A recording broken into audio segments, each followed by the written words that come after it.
Hello students, good morning to all. आज हम rectifier के बारे में पढ़ेंगे। रेक्टिफायर क्या होता है? रेक्टिफायर एक ऐसी डिवाइस होती है जो अल्टरनेटिंग करंट को डायरेक्ट करंट में कन्वर्ट करती है, मतलब जो एसी को डीसी में कन्वर्ट करती है। हमारे पास रेक्टिफायर क्या आ गया?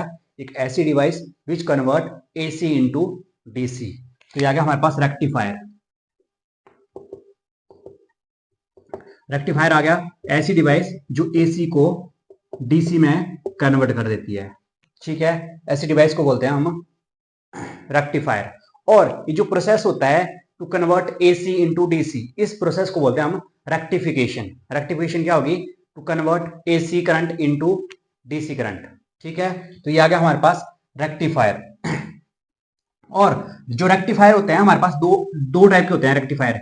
एक होता है हाफ वेव रेक्टिफायर और दूसरा होता है फुल वेव रेक्टिफायर। ठीक है, पहले हम हाफ वेव रेक्टिफायर के बारे में पढ़ेंगे। तो हाफ वेव रेक्टिफायर क्या होता है? एक ऐसी डिवाइस होती है जो सिर्फ एसी का एक ही साइकिल को कन्वर्ट करती है डीसी में। मतलब हमारे पास अल्टरनेटिंग करंट होता है इस तरीके से। इसको मान लिया हमने पॉजिटिव हाफ और इसको मान लिया नेगेटिव हाफ। तो जो हाफ वेव रेक्टिफायर है वो सिर्फ एक ही हाफ को कन्वर्ट करता है डीसी में, या पॉजिटिव या नेगेटिव, पॉजिटिव हाफ। ठीक है, तो एक ऐसी device which convert one half of the AC into DC, उसको बोलते हैं हम हाफ वेव रेक्टिफायर। तो इसकी कंस्ट्रक्शन कर लेते हैं पहले कि हमारे पास हाफ वेव रेक्टिफायर के लिए हमारे पास एक ट्रांसफार्मर होगा,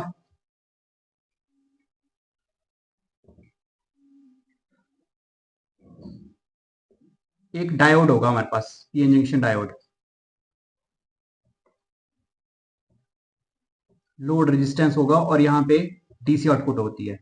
जो लोड रेजिस्टेंस होता है ये होता है total resistance of the circuit.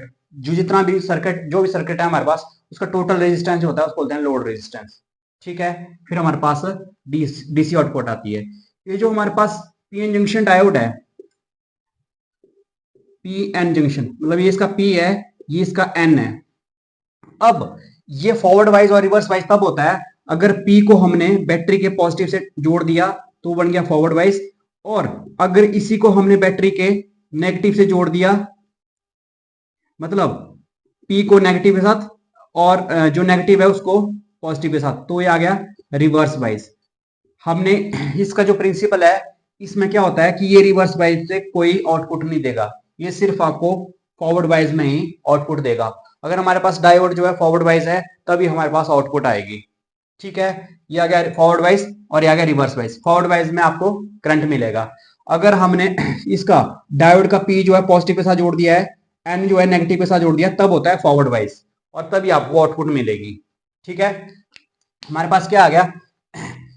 Transformer आ गया हमारे पास, पीएन जंक्शन डायोड आ गया, लोड रेजिस्टेंस आ गया और हमारे पास डीसी आउटपुट होगी। अब जो हमारे पास ये जो होगी इसमें एसी इनपुट होगी, एसी इनपुट। अब हमें पता है कि जो ट्रांसफार्मर है, ट्रांसफार्मर किसके ऊपर वर्क करता है? वो करता है म्यूचुअल इंडक्शन के ऊपर। म्यूचुअल इंडक्शन क्या होती है?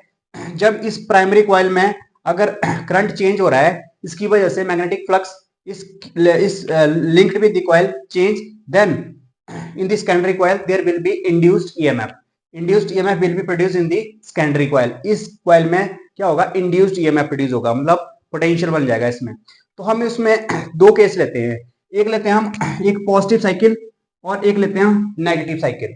पॉजिटिव साइकिल मान लिया हमने इस टाइप का, या क्या पॉजिटिव या क्या नेगेटिव। अब क्या क्या हुआ, हम इसमें कंसिडर करेंगे कि ड्यूरिंग पॉजिटिव साइकिल जो अपर फेस है वो उसकी पोलैरिटी है पॉजिटिव, और जो लोअर फेस है कॉइल का उसकी पोलैरिटी है नेगेटिव। अब अगर ये पॉजिटिव है और ये नेगेटिव है, ये बैटरी का पी है, बैटरी का नहीं सॉरी डायोड का पी है। अगर ये पी जो है पॉजिटिव के साथ है, एन जो है नेगेटिव के साथ है, तो इट मींस ये क्या हुआ? फॉरवर्ड वाइज हुआ। फॉरवर्ड वाइज हुआ तो आपको क्या होगा? आउटपुट मिलेगी आपको, डीसी आउटपुट। ठीक है, इस पॉजिटिव साइकिल में क्या होगा? जब अपर face of the coil gate positive polarity तो डायोड बिकम फॉरवर्ड वाइज। तो डायोड क्या हो जाएगा? फॉरवर्ड वाइज हो जाएगा। फॉरवर्ड वाइज हो जाएगा, इट मींस वो क्या करेगा? कंडक्ट करेगा और आपको आउटपुट देगा। ये आ जाएगी आपकी डीसी आउटपुट। अब इसका दूसरा सिनेरियो लेते हैं कि during negative cycle. Negative cycle में क्या होगा, जो अपर फेस होगा कॉइल का उसके पास नेगेटिव पोलैरिटी होगी, और जो लोअर फेस होगा उसके पास पॉजिटिव पोलैरिटी होगी। इट मींस अगर डायोड का पी जो है नेगेटिव के साथ कनेक्टेड है, इट मींस ये क्या हो गया, रिवर्स वाइज्ड हो गया। इस तरीके से ध्यान रख लो उसको। अगर हमारे पास ये है, ये पॉजिटिव, ये पी और एन नेगेटिव, ये फॉरवर्ड वाइज, और हमारे पास होगा,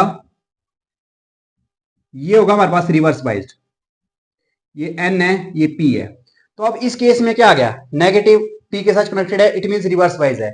अब रिवर्स वाइज है मतलब क्या होगा, there will be no current. अब आपको कोई आउटपुट नहीं मिलेगी। तो इसका मतलब है जो हाफ वेव रेक्टिफायर है वो सिर्फ हाफ साइकिल में ही, एक ही साइकिल में ही क्या करेगा, आपको आउटपुट देगा। ठीक है। तो इसकी जो वेव इक्वेशन है, जो वेव फॉर्म है इसकी एसी की, तो इस तरीके से होगी। यह क्या, पॉजिटिव नेगेटिव पॉजिटिव, यह एसी इनपुट दे रहे हैं हम इसको। अब हमारे पास डीसी आउटपुट आएगी। डीसी आउटपुट क्या होगी इसकी, अब पॉजिटिव साइकिल में क्या हुआ, आपको आउटपुट मिली, मतलब वो पल्सेटिंग है, पल्सेस की फॉर्म है, वो स्मूथ नहीं है वो। ठीक है। बट आपको नेगेटिव साइकिल में क्या था, जो डायोड था वो रिवर्स वाइज हो गया। रिवर्स वाइज हो गया इट मींस वहां पे कोई आउटपुट नहीं मिली। तो ये भी अगेन पॉजिटिव में फिर से आपको आउटपुट मिलेगी। अगेन डायोड जो होगा वो फॉरवर्ड वाइज हो जाएगा, फॉरवर्ड वाइज हो जाएगा तो आपको अगेन आउटपुट मिल जाएगी। तो ये होगा इसकी वेव फॉर्म। अब क्या होता है कि जब एक कंप्लीट साइकिल बनता है उसके लिए सिर्फ एक ही आउटपुट होती है। तो इसका मतलब है जो फ्रीक्वेंसी होती है, फ्रीक्वेंसी होती है एसी की और डीसी की सेम होती है। मतलब एक साइकिल के लिए आपको एक ही आउटपुट मिल रही है। In half wave rectifier the frequency of AC is equal to frequency of DC. DC की फ्रीक्वेंसी भी बराबर है और एसी की फ्रीक्वेंसी भी बराबर है। अब ये जो डीसी आउटपुट आई इसको निकालना है हमने। हमें पता है ओम्स लॉ के बारे में। ओम्स लॉ क्या होती है, V equal to I R. ठीक है। बट यहां पे क्या होगा, VDC मतलब डायरेक्ट करंट, जो आउटपुट आएगी वो डायरेक्ट करंट है। किसके बराबर होगा वो, आई होगा एसी का एवरेज वैल्यू होगी बटे into total resistance, load resistance. अब एवरेज वैल्यू क्या होती है अल्टरनेटिंग करंट की, वो होती है आई नॉट अपॉन पाई। तो इसकी वैल्यू यहां पे पुट कर दो तो क्या आ जाएगा, VDC equal to I naught upon pi into load resistance. ये आता है हमारे पास इसकी डीसी की वैल्यू। ये था हमारे पास हाफ वेव रेक्टिफायर के बारे में, कि हाफ वेव रेक्टिफायर में क्या होता है, इसमें जितनी एसी की फ्रिक्वेंसी है उतनी डीसी की फ्रिक्वेंसी है। इट मींस ये सिर्फ एक ही साइकिल में आपको आउटपुट देगा, मतलब एक ही हाफ को कन्वर्ट करेगा डीसी में, चाहे वो अपर हाफ हो चाहे लोअर हाफ हो। ठीक है। हमने इस तरीके से सिनेरियो ले लिया इसका कि जब पॉजिटिव हाफ में अपर फेस पॉजिटिव होगा तो डायोड क्या होगा, फॉरवर्ड वाइज होगा। फॉरवर्ड वाइज होगा इट मींस क्या होगा, आपको आउटपुट मिलेगी। रिवर्स वाइज में diode, reverse wise negative cycle में डायोड जो होगा वो रिवर्स वाइज हो जाएगा। रिवर्स वाइज हो जाएगा इट मींस आपको आउटपुट नहीं मिलेगी। ठीक है। तो ये आएगा इसकी वेव फॉर्म। ठीक है। ये आ गया हमारे पास। इसकी एफिशिएंसी भी थोड़ी कम होती है as compared to full wave rectifier. ठीक है। इसमें रिपल फैक्टर भी होता है क्योंकि रिपल्स बन रहे हैं ना इसमें। ठीक है। इसमें आपको जो डीसी आउटपुट मिल रही है वो स्मूथ नहीं मिल रही है, वो पल्सेटिंग है, पल्सेस की फॉर्म में है। अब अगर उसको हमने क्या करना है, अगर उसको स्ट्रेट करना है तो हमें फिल्टर सर्किट लगाना पड़ेगा। ठीक है। तो ये था हमारे पास हाफ वेव रेक्टिफायर के बारे में। अब हम पढ़ेंगे फुल वेव रेक्टिफायर के बारे में। जो फुल वेव रेक्टिफायर होता है वो क्या होता है, फुल वेव रेक्टिफायर ऐसी डिवाइस है जो दोनों हाफ को कन्वर्ट करती है डीसी में। A device which convert both of the half into DC is called full wave rectifier। मतलब वो क्या करेगी, जैसे पॉजिटिव साइकिल है और नेगेटिव साइकिल है दोनों में आपको डीसी आउटपुट मिलेगी, उसको बोलते हैं हम फुल वेव रेक्टिफायर। और होगा वैसे ही, इसमें दो डायोड होंगे बट। ठीक है। ये इस तरीके से रहेगा हमारे पास।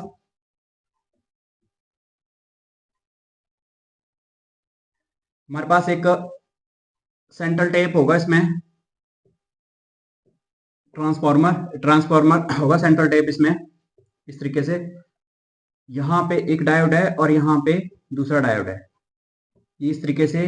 और यहाँ पे आपको एक लोड रेजिस्टेंस होगा और फिर यहां पे आपको आउटपुट मिलेगी डीसी आउटपुट।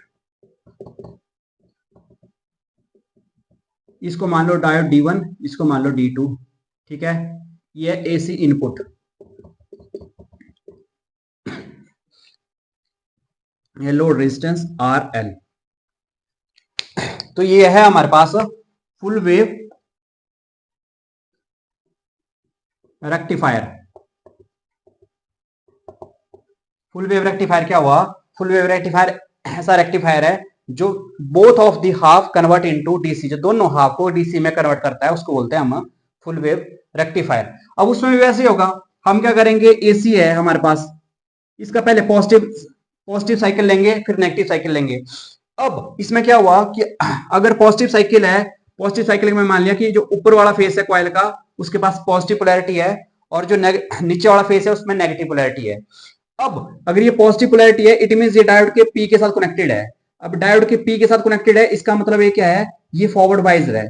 फॉरवर्ड वाइज होगा तो आपको क्या होगा, आउटपुट मिलेगी इससे।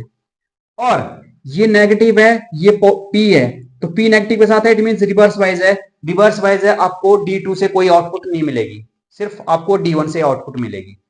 सेकेंड सिनेरियो क्या होता है इसका, during negative cycle upper face of the coil get negative polarity and lower face gate positive polarity. अब अगर ये नेगेटिव पोलैरिटी है, इट मींस डायोड क्या हो जाएगा, अब रिवर्स वाइज हो जाएगा। रिवर्स वाइज हो जाएगा, इट मींस वहां पे क्या होगा, there will be no output. यहां पे डायोड D1 से कोई आउटपुट नहीं होगी ड्यूरिंग नेगेटिव साइकिल।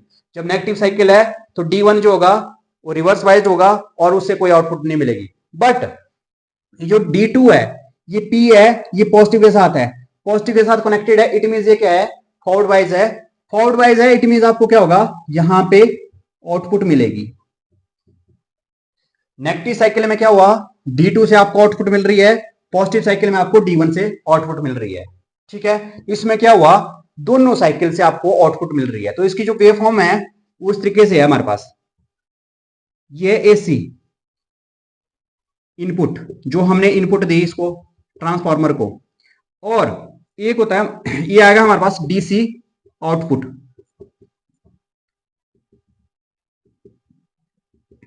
अब इसमें ये positive cycle, negative cycle, positive negative. अब अगर ये पॉजिटिव साइकिल है, तब भी आपको क्या हो रहा था, आउटपुट मिल रही थी ना D1 की वजह से। नेगेटिव साइकिल में आपको D2 की वजह से आपको आउटपुट मिल रही थी। इट मींस आपको क्या हो रहा है, दोनों हाफ में आपको आउटपुट मिल रही है, पॉजिटिव नेगेटिव। इसका मतलब है जब एक कंप्लीट साइकिल हुआ तो आपको कितनी आउटपुट मिल रही है, 2 आउटपुट मिल रही है। इट मींस जो फ्रीक्वेंसी होती है, फ्रीक्वेंसी ऑफ एसी, इसको ध्यान रखना, frequency of AC in half wave rectifier किसके बराबर होगी, वो यहां पे एसी जो होगी, एसी की अगर सपोज करो 50 है, तो डीसी की कितनी हो जाएगी, 100 हो जाएगी, इज इक्वल टू ये जो हमारे पास डीसी का आउटपुट होगी वो होगी ट्वाइस ऑफ एसी। मतलब frequency of DC equal to twice of AC. ये ध्यान रखना कि एसी की फ्रीक्वेंसी के डबल हो जाएगी हमारे पास। अब सपोज करो जैसे इंडिया में करंट की फ्रीक्वेंसी है, एसी करंट की फ्रीक्वेंसी है 50 नॉर्मली, तो 50 है तो उसमें डीसी आउटपुट की कितने हो जाएगी, 100 हो जाएगी उसमें। अगर ये 50 है तो ये 25 है, ठीक है। तो ये होता है हमारे पास full wave rectifier. Full wave rectifier में क्या होता है, इसमें दोनों हाफ जो होते हैं वो कन्वर्ट करते हैं डीसी में, ठीक है। अब ये जो डीसी आउटपुट निकली हमारे पास वो निकालनी हमने, वीडीसी किसके बराबर हो जाएगा, आई एवरेज वैल्यू प्लस नहीं सॉरी इनटू लोड रेजिस्टेंस। अब इसमें 2 आउटपुट आ रही है तो 2 time I naught upon pi into load resistance. ये आ गया हमारे पास डीसी आउटपुट। इसकी एफिशिएंसी हाफ वेव रेक्टिफायर से ज्यादा होती है। तो ये था हमारे पास हाफ वेव रेक्टिफायर और फुल वेव रेक्टिफायर। रेक्टिफायर क्या हुआ, एक ऐसी डिवाइस हुई जो एसी को डीसी में कन्वर्ट करती है, ठीक है। सिंपली एसी को डीसी में कन्वर्ट करती है। और इसका जो प्रिंसिपल है, ये प्रिंसिपल किसके, पीएन जंक्शन डायोड के फॉरवर्ड बाइस के ऊपर डिपेंड करती है। मतलब जो फॉरवर्ड बाइस होगा अगर, तो तभी आपको आउटपुट मिलेगी, अदरवाइज रिवर्स बाइस में there will be no flow of current, ठीक है। This is all about rectifier, half wave rectifier and full wave rectifier.